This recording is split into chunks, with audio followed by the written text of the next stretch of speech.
प्रणम्य परमात्मानं सिद्धं त्रैलोक्यवन्दितम् स्वाभाविक चिदानन्द स्वरूपं निर्मलाव्ययम् शुद्ध जीवादि द्रव्याणां देशिकं च जिनेश्वरम् द्रव्य संग्रह सूत्राणां वृत्तिं भक्षे समासुतम् जीवमजीवमदव्यं जिणवरवसहेण जीर्णनेत्रेष्ठं देविन्दविन्दवन्दं वन्दे तं सर्वदा शिरसा कहे जीव अजीव जिनवर वृषभ ने लोक में वे वंद्य सुरपति वृंद से वंदन करूं कर जोड़।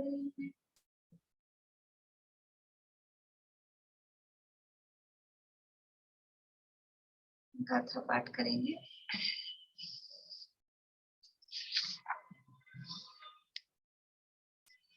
फोर्टी 49 से 58 तक। सुमन जी आए हैं क्या? सुमन जी आप करेंगे अभी?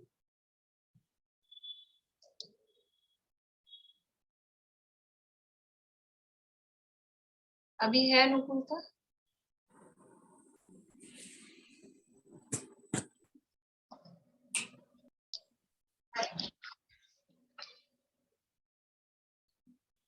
पचासवीं गाथा की चर्चा अपनी चल रही है। गाथा का पाठ और पद्यानुवाद का पाठ करते हैं। नट्ठ जदुघायिकं दंसण सुहृणान वीर्यमयो सुहृदेहत्थो अपा शुद्धो अरिहो विचिन्तिजो नाश कर चौघाति दर्शन ज्ञान सुख अर वीर्यमय शुभ देहधित अरिहंत जिनका नित्य प्रति चिंतन करो।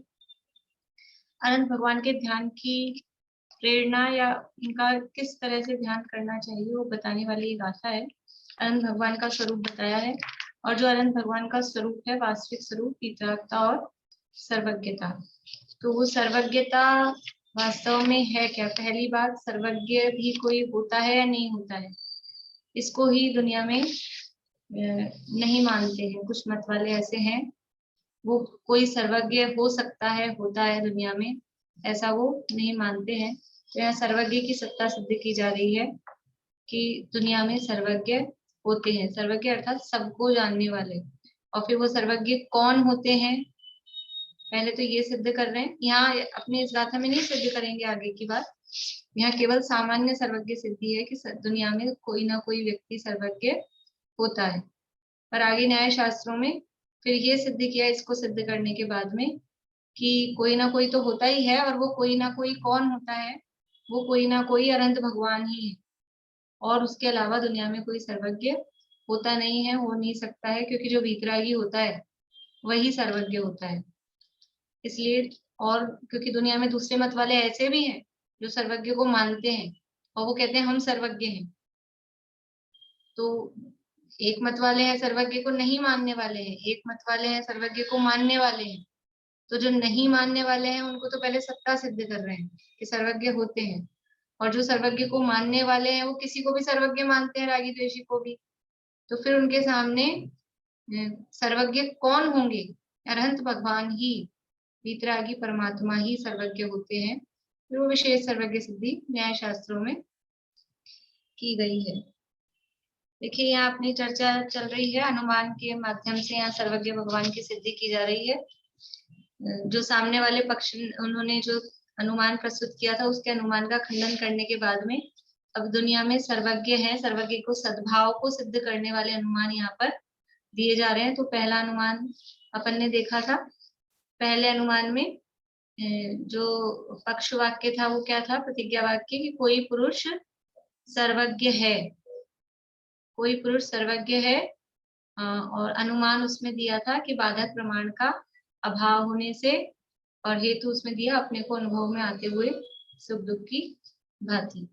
फिर सर्वज्ञ के सद्भाव का दूसरा अनुमान कहा था कि जो सूक्ष्म पदार्थ हैं वो किसी न किसी के प्रत्यक्ष भी होते हैं, सूक्ष्म पदार्थ किसी भी पुरुष विशेष के प्रत्यक्ष होते हैं।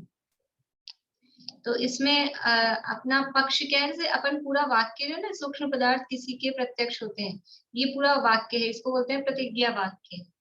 मतलब इसको सिद्ध करना है, ये प्रतिज्ञा है हमारी। प्रतिज्ञा मतलब वो ऐसे नियम प्रतिज्ञा वाली नहीं, लेकिन मतलब इस बात पे अपन डिस्कस कर रहे हैं ना, उसको प्रतिज्ञा वाक्य बोलते हैं। और इसमें पक्ष क्या है, पक्ष है सूक्ष्म पदार्थ।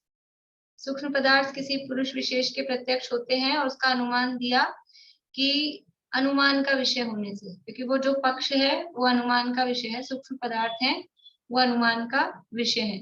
और उसमें उदाहरण दो तरह के दिए, अन्वय उदाहरण अन्वय रूप से, और व्यतिरेक, अन्वय दृष्टांत और व्यतिरेक दृष्टांत। अन्वय दृष्टांत क्या दिया, धुआं और अग्नि वाला, कि जो जो अनुमान का विषय होता है वो किसी किसी को प्रत्यक्ष होता है, जैसे कि अग्नि। जैसे अग्नि अनुमान का विषय है वो किसी को प्रत्यक्ष भी होगी, वैसे ही सूक्ष्म पदार्थ अनुमान के विषय हैं तो वो किसी को प्रत्यक्ष भी होंगे। दूसरा व्यतिरेक दृष्टांत दिया कि जो किसी को प्रत्यक्ष नहीं होते हैं वे अनुमान के विषय भी नहीं होते हैं, जैसे कि आकाश का फूल। जैसे आकाश का फूल किसी को दिखाई नहीं देता है, प्रत्यक्ष नहीं है, तो उसका अनुमान भी नहीं किया जा सकता है। वैसे ही सूक्ष्म पदार्थ वैसे नहीं है, ये व्यतिरेक दृष्टांत है ना, तो सूक्ष्म पदार्थ वैसे नहीं है। अपन अन्वय दृष्टांत और व्यतिरेक दृष्टांत में क्या है, एक तो दृष्टांत देते हैं कि सेम टू सेम, जैसा ये है वैसा ये है, इसका उदाहरण ये दिया, और एक उदाहरण ऐसा देते हैं कि ये जो चीज है इसको हमको बताना है, लेकिन ये चीज ऐसी नहीं है, ऐसा भी तो उदाहरण देते हैं ना कि इसके समान नहीं है। तो व्यतिरेक दृष्टांत मतलब कि वो उसके समान नहीं है। तो सूक्ष्म पदार्थ किसी पुरुष के प्रत्यक्ष होते हैं, जैसे कि अग्नि, जो अनुमान का विषय होता है वो किसी का प्रत्यक्ष होता है, जैसे कि अग्नि। अग्नि अनुमान का विषय, अनुमान का विषय है, धुएं से जानी जाती है, इसलिए वो किसी को प्रत्यक्ष भी होती है। लेकिन जो अनुमान का विषय नहीं होते हैं, जैसे कि आकाश के फूल, तो वो नहीं, जैसे कि जो वस्तुएं प्रत्यक्ष नहीं होती है, जैसे कि आकाश का फूल, तो वो किसी को प्रत्यक्ष भी नहीं होती है। नहीं, फिर उल्टा हो गया। जो वस्तुएं किसी को प्रत्यक्ष नहीं होती हैं वो अनुमान का विषय भी नहीं होती है, जैसे कि आकाश का फूल। लेकिन जो सूक्ष्म पदार्थ हैं वो तो प्रत्यक्ष हो रहे हैं, इसलिए वो अनुमान का विषय भी हो रहे हैं, इसलिए ये आकाश के फूल की भांति नहीं है। तो ये व्यतिरेक दृष्टांत हुआ। उस व्यतिरेक दृष्टांत के साथ में ऐसा नहीं है ऐसा लगाना पड़ेगा। जब अपन उदाहरण देंगे ना, जैसे यहाँ अपन ने ये वाक्य कहा, सूक्ष्म पदार्थ किसी भी पुरुष विशेष के प्रत्यक्ष होते हैं अनुमान का विषय होने से, जैसे अग्नि, और फिर व्यतिरेक दृष्टांत दिया जैसे आकाश का फूल। तो फिर आकाश का फूल का मतलब क्या, जैसे आकाश का फूल किसी को प्रत्यक्ष नहीं है इसलिए वो अनुमान का विषय नहीं है, इसलिए ये भी अनुमान का विषय नहीं है सूक्ष्म पदार्थ, ऐसा नहीं बनेगा। जैसे आकाश का फूल किसी को प्रत्यक्ष नहीं है इसलिए वो अनुमान का विषय नहीं बन सकता, वैसा ये सूक्ष्म पदार्थ नहीं है। समझ में आ रही बात? व्यतिरेक दृष्टांत में उस अपने जो अपना प्रतिज्ञा वाक्य है या जो अपन सिद्ध करना चाह रहे हैं उसके साथ में वो अपोजिट लगाना पड़ेगा, तब वो व्यतिरेक कहलाएगा। बोलिए सुमन जी। ये दोनों तो ऑपोजिट है, दोनों विरोध है, दोनों में विरोध है, तो ये कहने का प्रयोजन, व्यतिरेक को कहने का प्रयोजन अपनी बात को पुष्ट करने के लिए। जैसे अच्छा। कुछ चीजें ऐसी होती है ना, 2 और 2 4 होते हैं, हाँ। 5 नहीं होते, 7 अच्छा। नहीं होते, ऐसा व्यतिरेक भी कहते हैं ना अपन। अच्छा, ये ऐसा ही है ऐसा नहीं है, हाँ। डबल तरह से अपन कहते हैं हाँ, किसी भी बात को। तो उसको अन्वय रूप से अस्थि रूप से कहना वो है, मना। लेकिन उसको व्यतिरेक रूप से कहने में, नासी रूप से कहने में और उसकी पुष्टि होती है, वो चीज पक्की होती है, निश्चय वो बताती है। ठीक, इसलिए दोनों तरह के उदाहरण दिए जाते हैं। बस इससे भी सर्वज्ञ की सिद्धि कर रहे हैं, हाँ ऑपोजिट बता के भी सर्वज्ञ की सिद्धि हाँ, कर। सर्वज्ञ की सिद्धि तो समझ लो एक बड़ा मतलब पूरा इसका प्रकरण है, लेकिन हाँ अभी इस पैराग्राफ में तो पहले ये सिद्ध कर रहे हैं कि जो सूक्ष्म पदार्थ हैं वो किसी को प्रत्यक्ष होते हैं, हाँ और फिर प्रत्यक्ष। इस बात के द्वारा सर्वज्ञ की सिद्धि हाँ कर रहे हैं। ठीक है ना, ये वाया वाला समझ लो, हाँ मीडियम है ये बीच में समझाने के लिए। तो आपने ये जो हेतु दिया है अनुमान का विषय होने से, ये आपका हेतु, ये हमारा ये जो हेतु है ये निर्दोष है, इस हेतु में कोई भी दोष नहीं है, ऐसा यहाँ पर हम सिद्ध कर रहे हैं। देखिए जो अपने हेतु होते हैं, जो हम हेतु दे रहे हैं वो हेतु कैसे होने चाहिए कि पक्ष, मतलब तीन चीजें होती है यह न्याय के प्रकरण में। कल भी मैंने आपको कहा था कि ऐसे जैसे अपन कुछ भी बातें करते हैं और बेसिक रहेगा कहीं का भी कुछ भी बोलेंगे, ऐसा नहीं होता है। ये जो तर्क वितर्क चलते हैं ये पढ़े लिखे बुद्धिमान विद्वान लोगों में चलते हैं, तो इनकी एक निश्चित मर्यादाएं मतलब उनके एक नियम होते हैं कि आपको ये चीज बतानी है, ये चीज सिद्ध करनी है, तो आपको पक्ष बताना है, हेतु बताना है, दृष्टांत बताना है। इसी तरह से जो आपका हेतु निर्दोष है, तो उस निर्दोषता के लिए क्या क्या होना चाहिए कि वो हेतु पक्ष में होना चाहिए। पक्ष मतलब जैसे यहाँ पक्ष क्या है, सूक्ष्म पदार्थ, सूक्ष्म पदार्थ किसी पुरुष विशेष के प्रत्यक्ष होते हैं, ये वाक्य है। इसमें पक्ष क्या है, पक्ष मतलब जिसमें हमको वो चीज सिद्ध करनी है। दूसरा उदाहरण न्याय शास्त्रों में दिया है, थोड़ा सा उससे अपन समझते हैं, मतलब वो थोड़ा सरल पड़ेगा समझने के लिए। जैसे कि व्याप्ति है, व्याप्ति या तर्क, कि जहां जहां धुआं होता है वहां वहां अग्नि होती है, ये निश्चित है अपने को, ये व्याप्ति है, ये सबको निर्णय है। जहां जहां धुआं होता है वहां वहां अग्नि होती है, ये तो है व्याप्ति या कहो तर्क है। अब हमको किसी पर्वत पर हमको सिद्ध करना है कि यहाँ अग्नि है। न्याय शास्त्रों में सभी पुस्तकों में यही उदाहरण दिया हुआ है, मतलब पढ़ेंगे आप देखेंगे तो किसी पर्वत पे, मतलब पर्वत पे इसलिए कि वहां से अपने को धुआं उठता हुआ दिख रहा है, सामने से तो धुआं दिखेगा तो अग्नि दिखेगी ही, तो पर्वत ऐसा ऊंची चीज ले रहे हैं कि वहां अग्नि नहीं दिख रही है और वहां धुआं दिखेगा। तो ये सिद्ध करना है कि ये पर्वत अग्नि वाला है, मतलब इस पर्वत पे अग्नि लगी है, पर्वतो अयम अग्निमानः, ये पर्वत पे अग्नि लगी हुई है, ऐसा सिद्ध करना है। तो ये तो हुआ प्रतिज्ञा वाक्य कि इस पर्वत पर अग्नि लगी है, आग लगी है, ये हो गया प्रतिज्ञा वाक्य।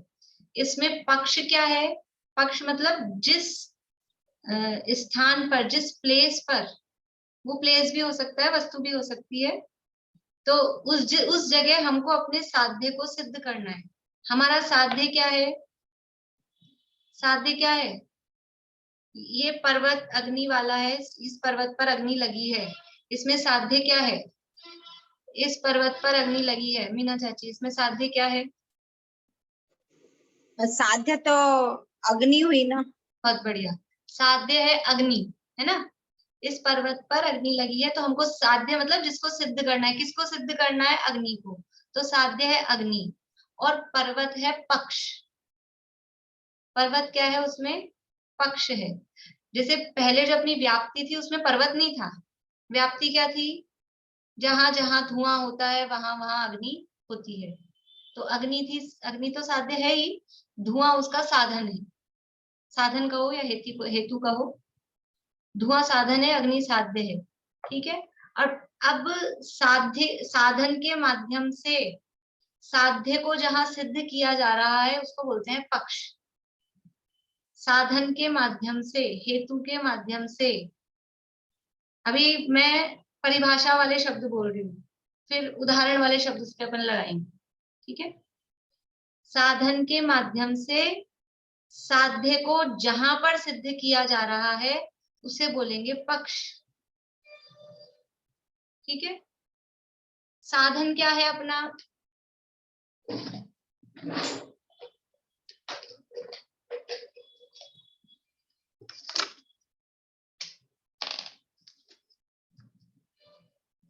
साधन के द्वारा, ये साधन है, इसके द्वारा साध्य को सिद्ध, जहां पर सिद्ध किया जा रहा है वो कहलाता है पक्ष। मतलब ये तो मैंने एरो एरो कुछ उससे मतलब नहीं है, लेकिन वाक्य तो पूरा वही बनेगा। साधन के द्वारा साध्य को जिस जगह पर सिद्ध किया जा रहा है, जिसमें, वो जगह मतलब, जगह का मतलब अकेला क्षेत्र नहीं, वो द्रव्य भी हो सकता है, वस्तु भी हो सकती है, व्यक्ति भी हो सकता है, स्थान भी हो सकता है, कुछ भी, मतलब जिसमें सिद्ध किया जा रहा है वो है पक्ष। तो साधन क्या है अपना, साधन क्या है, उदाहरण में धुआं, और सिद्ध किसको करना है, अग्नि को। कहां पर सिद्ध करना है, पर्वत पर, ठीक है, पर्वत पर अग्नि को हमको धुएं के द्वारा सिद्ध करना है, तो पर्वत कहलाता है पक्ष, ठीक है। अब जो जो चीजें पक्ष की जैसी हैं, पक्ष की जैसी है मतलब कि पर्वत पर हमको अग्नि सिद्ध करनी है, इस पर्वत पर अग्नि है, इसका मतलब जहां जहां जो जो वस्तुएं या जो जो क्षेत्र जहां जहां अग्नि पाई जाएगी, वो वस्तुएं या वो क्षेत्र वो कहलाएंगे पक्ष के समान, तो उनको कहते हैं सपक्ष।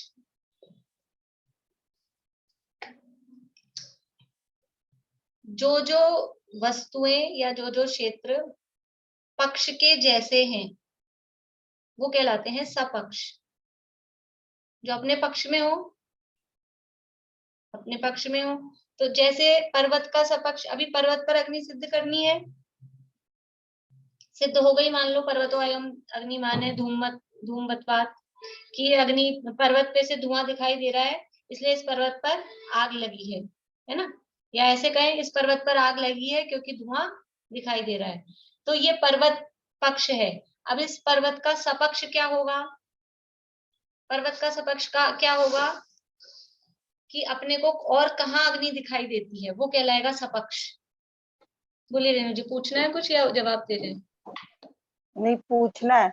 मतलब बोलिए। पर्वत यहाँ तो साधन हो गया और अग्नि साध्य हो गई ना। पर्वत साधन नहीं है, साधन तो धुआं है ना, हेतु तो फिर साधन। नहीं, धुआं और अग्नि में तो धुआं साधन है और अग्नि साध्य है, लेकिन पर्वत फिर। पर्वत अब अपने को देखो, ये तो व्याप्ति थी, ये तो व्याप्ति थी कि जहां जहां धुआं होता है वहां वहां अग्नि होती है, ये तो एक सिद्धांत था, नियम था, है ना। अब इसका प्रयोग तो कहीं किसी जगह पे ही होगा ना, कि कहीं अपन देखकर ये इस मकान में आग लगी है क्योंकि धुआं दिखाई दे रहा है, तो वो मकान पक्ष हो गया, समझ में आ रहा है। अब जिस जगह पर हम इस व्याप्ति को अप्लाई करेंगे और इस साध्य की सिद्धि करेंगे, वो स्थान कहलाएगा पक्ष। अब वो स्थान वर्ड बोल रही हूं मैं, कभी कभी व्यक्ति में लगेगी कोई चीज, कभी किसी वस्तु में लगेगी वो बात, अलग अलग उदाहरणों के आधार पे, तो वो कहला रहा है पक्ष, ठीक है। अभी तक अपन ने पक्ष को अलग से नहीं देखा था, इसलिए आज मतलब थोड़ा सा इससे और क्लियर हो, अलग अलग अपन समझें। धुआं तो साधन है, हेतु है, ये तो समझ में आ ही गया, अग्नि साध्य है। अब जिस जगह पर हम इस साध्य को सिद्ध कर रहे हैं, क्या लिखा परिभाषा में, साधन के द्वारा जहां पर साध्य की सिद्धि की जा रही है, जहां पर मतलब जिस वस्तु में, जिस व्यक्ति में, जिस स्थान पे, वो जहां पर, वो कहलाएगा पक्ष। तो अभी हमको अग्नि की सिद्धि कहाँ करनी है, पर्वत पे। अभी अपन ने उदाहरण में लिया ना, इस पर्वत पर अग्नि लगी है, ये सिद्ध करना है। मकान ले सकते हैं कोई भी, मतलब अपने भाषा में, लेकिन शास्त्रों में पर्वत शब्द दिया है, तो पर्वत कहलाएगा पक्ष। अब पर्वत का सपक्ष क्या है कि कहाँ अग्नि पाई जाती है, जहां अग्नि भी हो और धुआं भी हो, वो कहलाएगा जहां पर साध्य भी हो और साधन भी हो, ऐसी दूसरी जगह है, पर्वत नहीं अभी, लेकिन ऐसी कोई और दूसरी जगह है जहां पर ये साधन भी हो और ये साध्य भी हो, तो कहाँ पाया जाएगा, कौन सा, कोई किसी को ध्यान आता है ऐसी कोई सी और दूसरी जगह? बोलिए पूर्णिमा आंटी। रसोई घर में आ जाएगा। रसोई घर, बढ़िया, रसोई घर हो गया इसका सपक्ष, क्योंकि रसोई घर में, अभी आजकल की बात नहीं, पुराने जमाने की बात ही समझना, चूल्हा जब जलता था तो वहां धुआं होता था और अग्नि होती थी, तो रसोई घर हो जाएगा इसका सपक्ष, ठीक है। तो पर्वत, अभी अपने को पर्वत पर अग्नि सिद्ध करनी है और उस पर्वत का सपक्ष है रसोई घर, ये अपन इस हेतुआभास को समझने के लिए ही समझ रहे हैं ये 2-3 शब्द, तो उससे थोड़ा सा अगर और अपने को क्लियर हो जाए तो ठीक है, इसके लिए 2-3 शब्द और समझ रहे हैं। अब तीसरी चीज क्या है? तीसरी चीज होती है विपक्ष।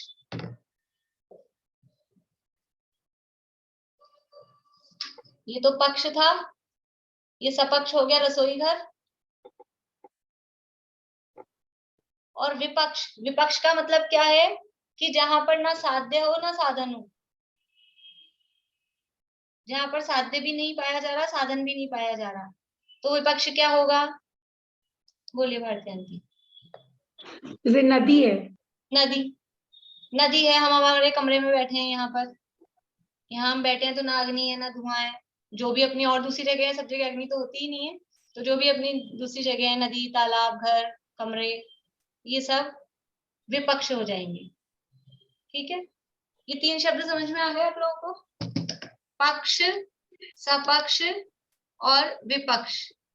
जो हमारा हेतु है वो हेतु हमारे पक्ष में पाया जाना चाहिए। जिस जगह, जिस व्यक्ति में, जिस वस्तु में हम उस साध्य की सिद्धि कर रहे हैं, उसमें वो हेतु पाया जाना चाहिए, पक्ष में होना चाहिए। और सपक्ष में पाया जाए, जैसी उसके जैसी और दूसरी चीजें हैं उसमें पाया जाए तो चलेगा। लेकिन विपक्ष में पाया जाएगा तो जो हम हेतु दे रहे हैं वो विपक्ष में पाया गया, तो फिर वो हेतु हुआ क्या हमारा?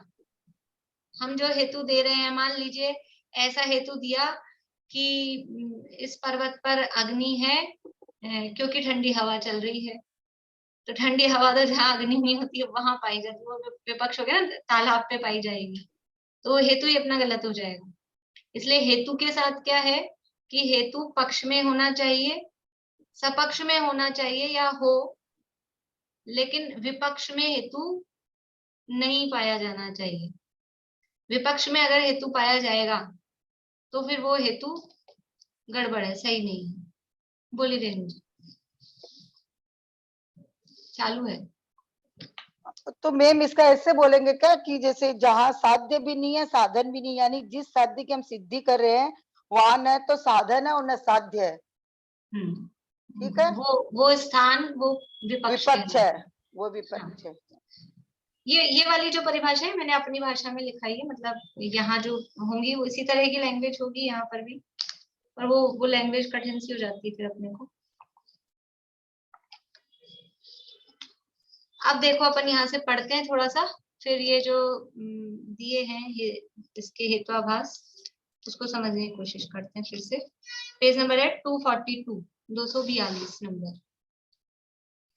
अंतरित और सूक्ष्म पदार्थ किसी को प्रत्यक्ष है अनुमान का विषय होने से, यहाँ अनुमान का विषय होने से यह हेतु है, ये हमारा हेतु है अनुमान का विषय होने से। और पक्ष क्या है? पक्ष है वो पदार्थ, अंतरित और सूक्ष्म पदार्थ है ना, ये है पक्ष। शॉर्ट में अपन पदार्थ बोल देंगे, सूक्ष्म पदार्थ बोल देंगे, वो है पक्ष। और अनुमान का विषय होने से ये हेतु है। सर्वज्ञ रूप साध्य, और साध्य क्या है? देखो इसको क्लियर अपने माइंड में क्लियर करने के लिए अपने को ये छांट लेंगे ना अपन। साध्य क्या है? सर्वज्ञ। पक्ष क्या है? सूक्ष्म पदार्थ। हेतु क्या है? अनुमान का विषय होने से। ये अलग अलग हो गई अपने को चीजें। अब इसमें हेतुआभास है या नहीं है वो अपन देखते हैं। सर्वज्ञ रूप साध्य में यह हेतु सब प्रकार से संभव है, इस कारण यह हेतु स्वरूप से असिद्ध अथवा भाव से असिद्ध ऐसे विशेषण द्वारा असिद्ध नहीं है। अब ये जो हेतु हमने दिया है अनुमान का विषय होने से, ये हमारे साध्य में सिद्ध हो रहा है कि नहीं हो रहा है? ये हमारे साध्य को सिद्ध कर रहा है कि नहीं कर रहा है ये हेतु? जैसे हमने हेतु दिया था धुआं, इस पर्वत पर अग्नि लगी है क्योंकि धुआं, तो ये धुआं जो हेतु था अग्नि को बताने के लिए, वो अग्नि को सिद्ध कर रहा था कि नहीं कर रहा था? बिल्कुल सिद्ध कर रहा था। वो ना उसका मतलब अग्नि के स्वरूप को भी सिद्ध कर रहा था, भाव भी को भी सिद्ध कर रहा था, तो वो असिद्ध नहीं है। तो हमने यहाँ जो हेतु बनाया है अनुमान का विषय होने से, वो सूक्ष्म पदार्थों को सिद्ध कर रहा है कि नहीं कर रहा है? तो करता है। जो हमारा हेतु है अनुमान, सूक्ष्म पदार्थ अनुमान के विषय होते हैं, अनुमान से जाने जा रहे हैं, तो वो सूक्ष्म पदार्थों को सिद्ध कर रहा है, इसलिए हमारा जो हेतु है वो असिद्ध नहीं है। इतना समझना। समझ में आई बात?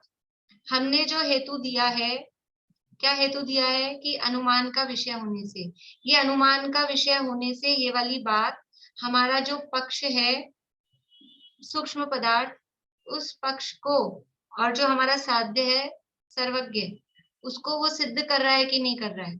उस पक्ष में वो बात सिद्ध हो रही है कि नहीं हो रही है? तो सिद्ध हो रही है। तो अनुमान का विषय होने से ये हेतु हमारे जो साध्य है उसको सिद्ध कर रहा है, इसलिए ये हेतु असिद्ध भी नहीं है, क्योंकि सूक्ष्म पदार्थ अनुमान का विषय हो जाते हैं। समझ में आ रही है कुछ कुछ? चलो, कुछ लोग तो हाँ कर रहे हैं। दूसरा देखते हैं। अभी इसको स्वरूप से सिद्ध, भाव से सिद्ध को कॉमन छोड़ देना कि असिद्ध नहीं है। असिद्ध नहीं है मतलब ये हेतु सिद्ध ही नहीं हो रहा है, इस हेतु से बात ही सिद्ध नहीं हो रही है, ऐसा नहीं है, क्योंकि अनुमान के द्वारा वो वस्तुएं सिद्ध होती है, इसलिए असिद्ध नहीं। तथा उक्त हेतु सर्वज्ञ रूप अपना पक्ष छोड़कर सर्वज्ञ के अभाव रूप विपक्ष को सिद्ध नहीं करता है, इस कारण विरुद्ध भी नहीं है। अब जो विपक्ष होता है, ये जो हम अनुमान का विषय होने से हेतु दे रहे हैं, ये किसी और चीज को, विपक्ष को तो सिद्ध नहीं कर रहा। अब ये सूक्ष्म पदार्थ ये हमारे पक्ष हैं, तो विपक्ष क्या है इसका? विपक्ष क्या हो सकता है? बोलिए चमेली आंटी। स्थूल पदार्थ हो जाएंगे।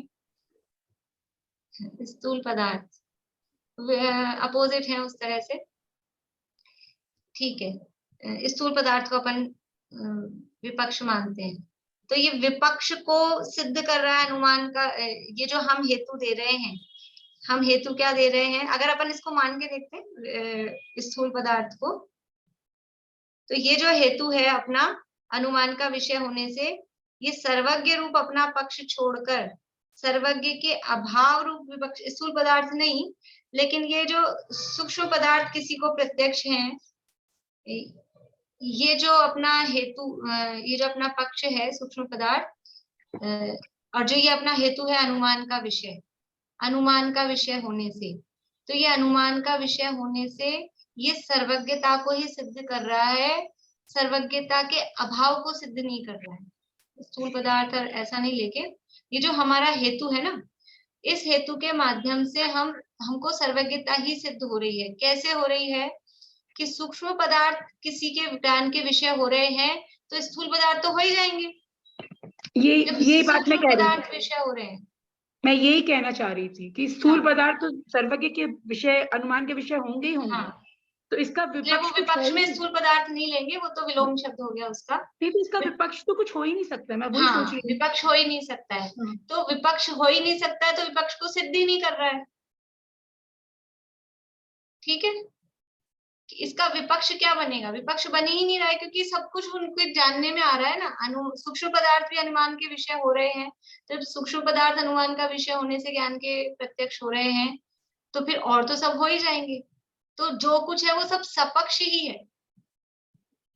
जितने भी पदार्थ होंगे ना, वो सब सपक्ष ही है, विपक्ष बच ही नहीं रहा है कुछ। अभी अपन ने रख के देखा था, अपने को समझ में आ गया ना, मैंने इसलिए एकदम से मनाने के अपन ट्राई करते हैं, तो अपने को दिमाग लगा ना आप लोगों का कि स्थूल पदार्थ है चाहे सूक्ष्म पदार्थ, वो सब उस सपक्ष में आ गए, क्योंकि वो किसी ना किसी, जब सूक्ष्म पदार्थ ही किसी के प्रत्यक्ष हो रहे हैं, तो स्थूल पदार्थ तो हो ही जाएंगे। तो सारे के सारे सपक्ष हो गए ना, सब उसके समान हो गए। जैसे पर्वत पे अग्नि थी, रसोई में अग्नि थी, ये दोनों सेम हो गए थे, सपक्ष थे। लेकिन और बहुत सारी जगह ऐसी थी वहां अग्नि नहीं थी, जो भी हमारा घर है, कमरे हैं, सड़क है, जो भी रास्ते हैं, वहां अग्नि नहीं है, तो वो विपक्ष बन रहे हैं। लेकिन सूक्ष्म पदार्थ किसी के ज्ञान का विषय बन रहा है, तो फिर इसके अलावा और स्थूल पदार्थ बच रहे हैं, तो वो तो ज्ञान के विषय बनेंगे ही, इसलिए विपक्ष में कुछ बचता ही नहीं। इसलिए ये विरुद्ध, इसमें विरुद्ध हेत्वाभास भी इसमें नहीं बनेगा, विरुद्धता भी नहीं आएगी, ये जो हेतु हम दे रहे हैं। मैम जो क्षय द्रव्य उसमें है ना कि भाई कोई भी पदार्थ कोई ना कोई के ज्ञान का विषय होता है, तो ये इसी में लागू हो जाएगी ना यही चीज। हाँ हाँ, वो कि तो मतलब कोई भी पदार्थ प्रमेय, ऐसा नहीं है कि प्रमेयत्व है, प्रमेयत्व गुण के माध्यम से वो तो तो अपन ये तो इसी में करते ही। लागू हो जाएगी। वो तो एक दिन मैंने आपको बताया ना, 1-2 दिन पहले बताया था मैंने आपको, अग्नि किसको जलाती है, उस आधार पे वो बताया था, ज्ञान किस किसको जाने, तो सबको जाने के सभी प्रमेय हैं, सब में प्रमेयत्व नाम का गुण है। बोलिए मीना चाची।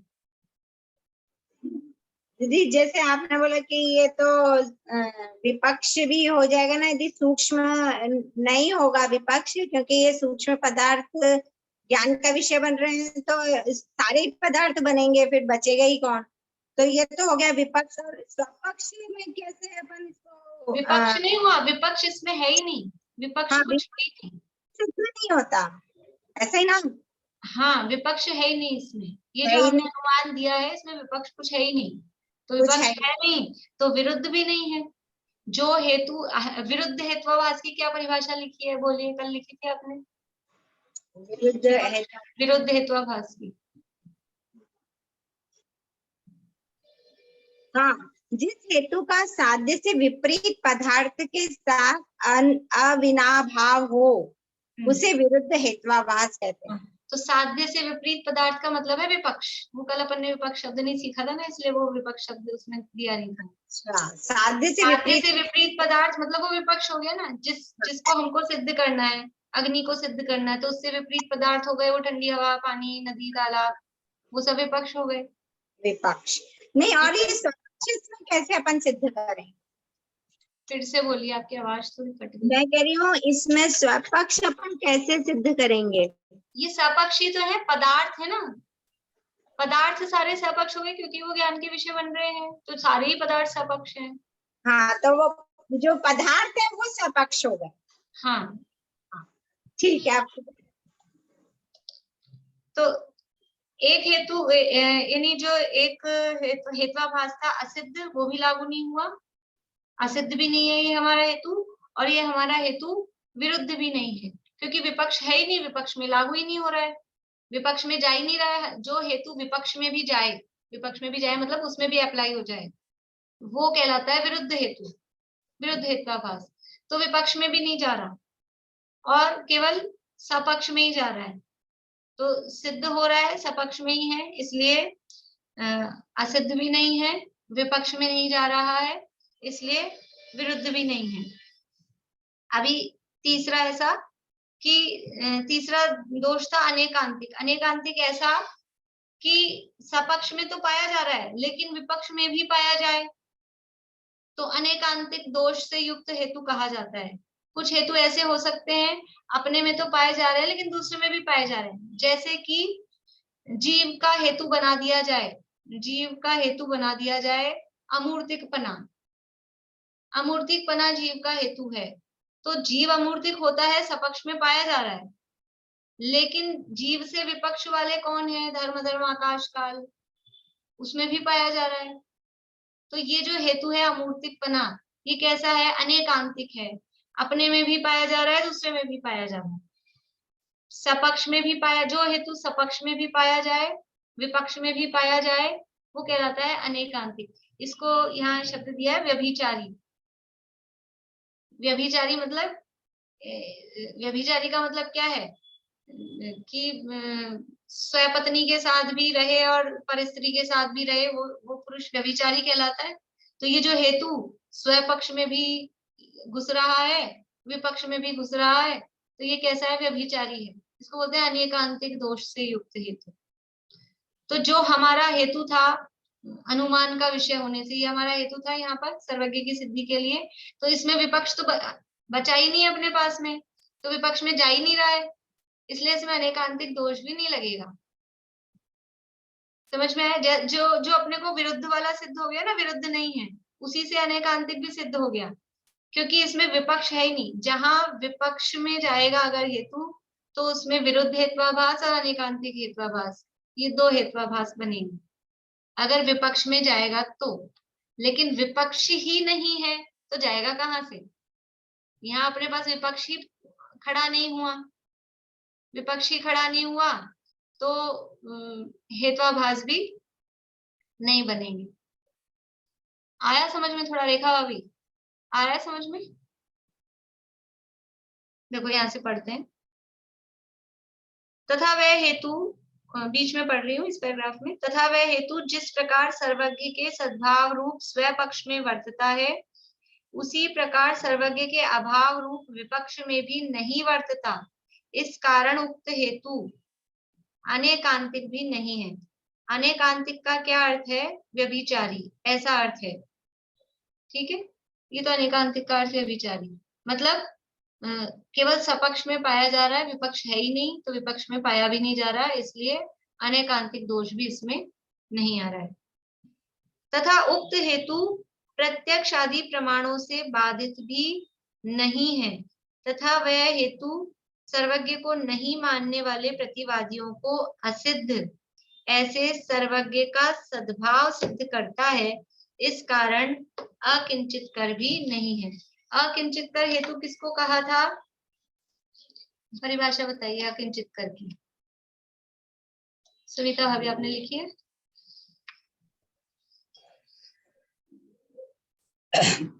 जो हेतु साध्य के सिद्धि के लिए कुछ नहीं करता उसे अकिंचित कर हेत्वाभास कहते हैं। और लिखो। साध्य के सिद्ध होने पर या प्रत्यक्षादि प्रमाण को बाधित होने पर जो हेतु बताया जाता है वह अकिंचित कर हेत्वाभास है। हाँ, मतलब दो बातें हैं इसमें। कौन सी दो बातें हैं? कि साध्य का सिद्ध हो गया, साध्य हमारा सिद्ध हो गया और फिर हम उसमें हेतु बता रहे हैं। जैसे कि कोई कहे चीनी मीठी है, फिर पूछा जाए क्यों मीठी है? चीनी मीठी है और सिद्ध हो गई ये बात कि चीनी मीठी है। फिर कहे कोई कि क्योंकि वो मीठी है। चीनी मीठी है होती है क्योंकि वो मीठी होती है। ये कोई हेतु हुआ? ये अकिंचित करेगी क्या? आप हेतु दे रहे हो। नमक खारा होता है क्योंकि वो खारा होता है, तो ये तो सिद्ध ही है कि नमक खारा होता है, फिर उसमें कहो क्योंकि वो खारा होता है। ये ऐसा हेतु है। ये जो पहला फर्स्ट हाफ है कि साध्य के सिद्ध होने पर, साध्य सिद्ध हो चुका, ये सिद्ध हो गया पर्वत पे अग्नि लगी हुई है, उसके बाद में आप कहो धुआं आ रहा है, धुआं आ रहा है, अब तो अग्नि सिद्ध हो गई, अब तुम क्या धुआं दिखा रहे हो? साध्य सिद्ध हो चुका है, तो तुम्हारा हेतु देने से क्या प्रयोजन है? तो ये जो हमारा हेतु है अनुमान का विषय होने से, ये ऐसा अकिंचित कर है क्या? बेकार का है क्या? फालतू है क्या? नहीं, अभी साध्य सिद्ध नहीं हुआ, हमारे साध्य को ये सिद्ध कर रहा है, इसलिए अकिंचित कर नहीं है। साध्य अभी सिद्ध नहीं हुआ था, अभी तो चर्चा कर रहे हैं ना अपन, इसलिए अकिंचित कर भी नहीं है। बोलिए भारती आंटी। ये अकिंचित कर तो कुछ मायने ही नहीं रखता है, तो ये अननेसेसरीली आप अपना ओपिनियन दे रहे हैं। जब वो चीज हो गई तो फिर नहीं, दूसरा इसमें दूसरी ऐसे तर्क होते हैं। अपने को ऐसा लग रहा है कि ऐसा कौन कहता है चीनी मीठी है इसलिए मीठी है, लेकिन जब वो तर्क वितर्क होते हैं ना ऐसे वाद में, उस समय इस तरह के भी तर्क दिए जाते हैं। मतलब आपने सिद्ध कर दिया, उसके बाद में भी लोग कहेंगे हाँ, इस तरह के भी, या फिर ऐसा हेतु देंगे जो पहले से ही सिद्ध हो चुकी है जिस बात में, उसमें।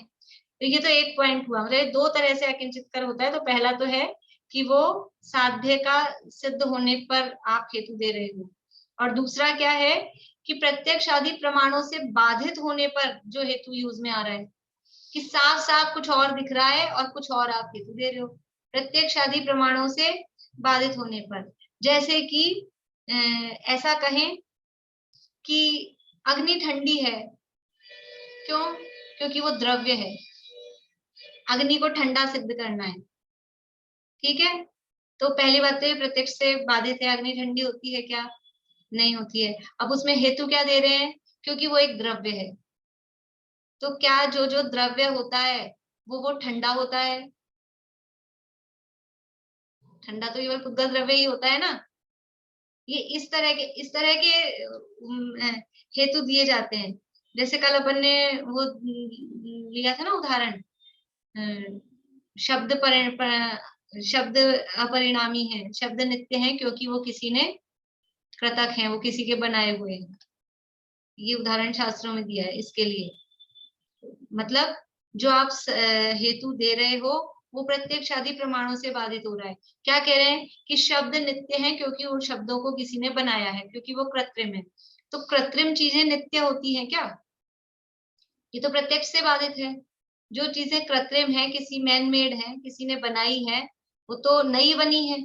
जो नई बनी होती है उनका विनाश, उनका अभाव होना, वो निश्चित रूप से मतलब सिद्ध ही है, वो अनित्य ही होती है। तो शब्द नित्य है, पहली बात तो वो नित्य है नहीं, और फिर उसको नित्य सिद्ध कर रहे हो किस हेतु से? क्योंकि वो कृतक है, क्योंकि वो किसी के द्वारा बनाए गए हैं। तो इस तरह के मतलब उदाहरण जो प्रत्यक्ष से बाधित है, आगम से बाधित है। कोई ऐसा कहे धर्मात्मा जीव नरक जाते हैं, वह नरक जाएगा क्योंकि वो धर्मात्मा है। वह व्यक्ति नरक जाएगा, क्यों जाएगा? उसमें हेतु दिया क्योंकि वो धर्मात्मा है। तो ये आगम से विरुद्ध है। धर्मात्मा जीव नरक नहीं जाती, विरुद्ध है ना ये। आगम से विरुद्ध हो, प्रत्यक्ष से विरुद्ध हो, अनुमान से विरुद्ध हो, इस तरह से अनेक प्रकार से जो बाधित अगर हो तो ये सब इसके अंतर्गत आएंगे। अकिंचित करें, आपका हेतु कुछ काम करने वाला नहीं, बेकार है, फालतू है। तो मतलब अपनी साध्य की सिद्धि में जो कुछ भी नहीं कर पा रहा, तो ये अब अपने को तो इसमें देखना है। हमारा जो हेतु है, क्या हेतु है? अनुमान का विषय होने से, ये हमारा हेतु है। तो सर्वज्ञ रूप साध्य की सिद्धि करने में क्या ये ऐसा फालतू हेतु है कि सर्वज्ञ रूप साध्य की सिद्धि नहीं कर पा रहा हो? ऐसा नहीं है। ये हम क्योंकि पीछे सिद्ध करके आए हैं ना, अनुमान का विषय होने से, इससे तो हम सर्वज्ञ रूप साध्य की सिद्धि करके आए हैं। इसलिए ये हमारा जो हेतु है ये अकिंचित कर भी नहीं है। तो हमने जो हेतु दिया है ये चारों दोषों से रहित है। असिद्ध भी नहीं है, विरुद्ध भी नहीं है, अनेकांतिक भी नहीं है, और अकिंचित कर भी नहीं है। इस प्रकार अनुमान का विषय होने से यह हेतु असिद्ध, विरुद्ध, अनेकांतिक और अकिंचित कर रूप जो हेतु के दोष हैं उनसे रहित है। अतः वह सर्वज्ञ के सद्भाव को सिद्ध करता ही है। उपरोक्त प्रकार से सर्वज्ञ के सद्भाव में पक्ष, हेतु, दृष्टांत, उपनय, निगमन रूप 5 अंगों से युक्त अनुमान जानना। अब ये फिर एक पैराग्राफ रह गया है विशेष वाला, वो कल अपन चर्चा करेंगे। थोड़ा सा आप लोग ये जो लगे इच्छा हो, उपयोग लगाना हो, तो थोड़ा देखना ये अप्लाई करके कि इसमें हो रहे हैं या नहीं हो रहे। और विषय अगर मुझे होगा तो वो स्मारक में पढ़ा रहे हैं संयम जी नागपुर वाले, उनकी एक आध क्लास है इस संबंध में, मैं ग्रुप में डाल दूंगी आप लोगों को। वो हेतु हेत्वाभास से रिलेटेड है, तो आप लोगों को थोड़ी क्लियरिटी चाहिए हो इस विषय में तो सुन लेना आप लोग। बोलिए भाई। मतलब बेसिकली यहाँ पे ये प्रूव कर रहे हैं कि अरिहंत भगवान सर्वज्ञ है, सिर्फ यही यहाँ पे है ना जो प्रूव करने का पॉइंट है। यहाँ पे अरिहंत भगवान सर्वज्ञ नहीं सिद्ध कर रहे, यहाँ पर कोई पुरुष सर्वज्ञ है ये सिद्ध कर रहे हैं। नहीं, पर ये अभी हम लोग का ये तो अरिहंत का ही चैप्टर है ना, ये हम लोग जो हमारा तो अरिहंत का चैप्टर है। हाँ। लेकिन वैसे यहाँ जो अभी सिद्धि है मतलब कि सर्वज्ञ होते हैं, और फिर वो तो हम अरिहंत को ही सिद्ध करने वाले हैं। लेकिन अभी यहाँ अरिहंत शब्द नहीं आ रहा है, नहीं शब्द नहीं आ रहा, पर बेसिकली प्रूव तो यही कर रहे हैं ना कि अरिहंत भगवान कोई पुरुष सर्वज्ञ है, मतलब अरिहंत सर्वज्ञ तो उन्हीं को करना है। पहले सामान्य सर्वज्ञ सिद्धि करके फिर विशेष सर्वज्ञ सिद्धि करेंगे कि अरिहंत भगवान सर्वज्ञ। जय श्री